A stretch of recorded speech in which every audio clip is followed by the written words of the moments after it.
Alam nyo ba na ang Zilong ay batay sa apat na simbolo, Azure Dragon ng silangan?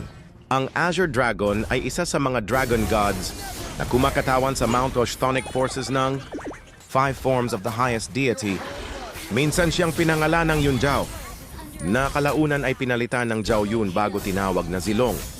Siya ay batay sa isang tunay na general na nagngangalang Zhao Yun, na isang general ng militar na nanirahan sa huling bahagi ng Eastern Han Dynasty at unang bahagi ng panahon ng tatlong kaharian, Zilong ang kanyang courtesy name.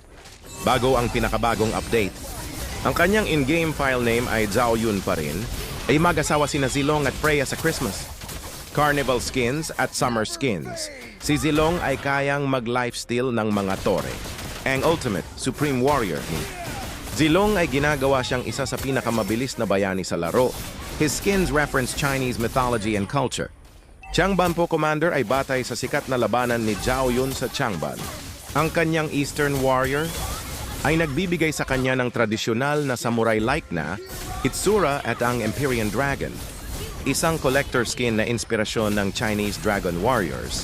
Madalas siyang tinatawag ng mga manlalaro na uray ang hari ng mga taktika sa backdoor dahil sa kanyang kakayahang makalusot sa mga lane at mabilis na tapusin ang mga laro.